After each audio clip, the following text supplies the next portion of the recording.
Okay guys, in this video I'm going to be showing you guys how to do some pretty cool things with cards.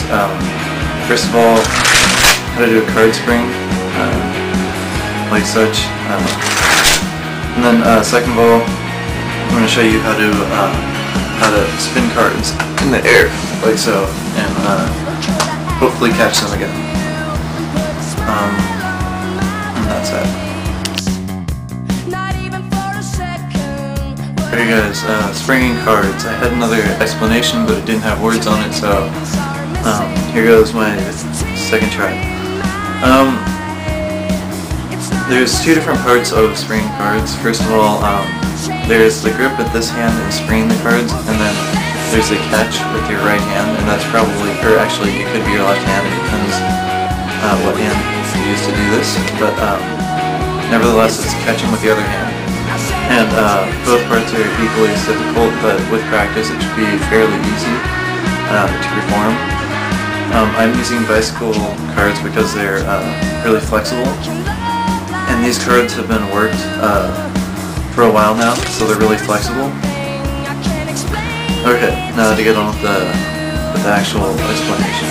Now, to grip the cards, you're going to want to have your ring finger right here on that corner of the deck right there.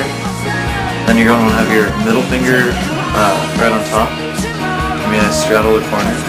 And then I usually just have my pinky there as a brace, so that it gives more power to my fingers right there.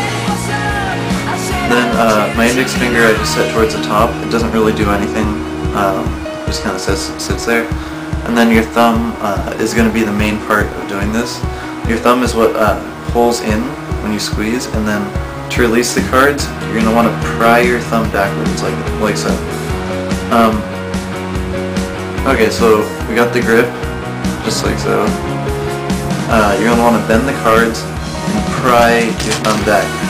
And slowly you can see they all came off in chunks, but if you go faster, it should look really good.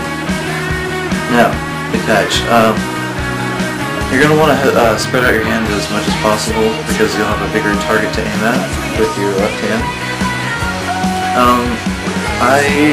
When I was first learning, I used to have my pinky way up here, and that helped a lot when I was learning because it's really easy to catch the cards there, and the cards won't slip back off the hand. Right? When I go, okay. So you can see that most of the cards land in that good position right here. A couple of them are over here, but that's normal. Humans aren't perfect. And basically this whole thing revolves around practice.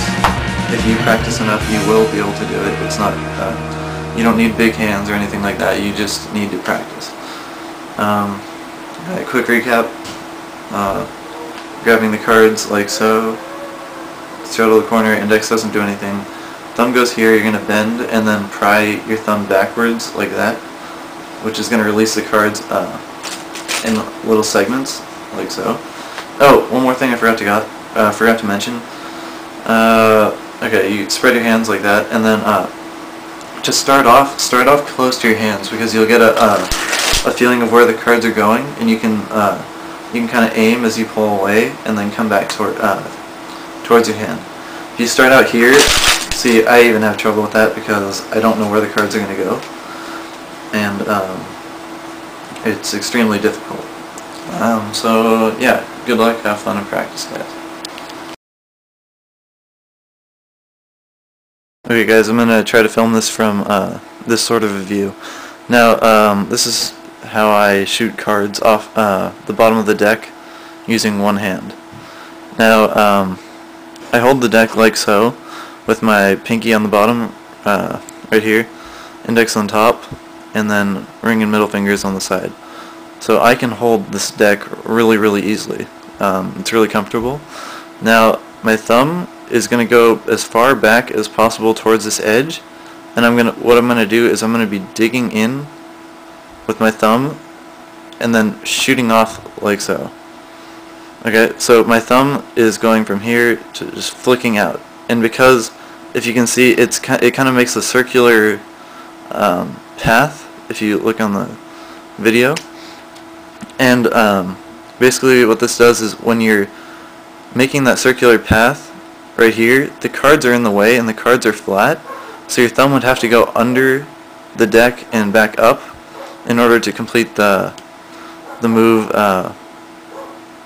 normally. And so when you're doing your circular move, it's going to grip the card really hard, and then you're just going to want to flick it and release the card off rotating around your index finger. Now, just as an example, here I'm going to try to shoot a card so you can see. Oh, actually, you're not going to be able to see the whole flight, but and I won't be able to catch this, but that's what the card should look like, right? Just like that. Flick, flick, flick, flick. Okay, yeah. So you can see that the cards are flying off really well. Because of this angle, I can't aim, but normally you should be able to flick it up, and kind of like a boomerang, it'll come right back down to you floating in the air. It's really hard to do outside, but yeah, that's how to shoot cards in a nutshell.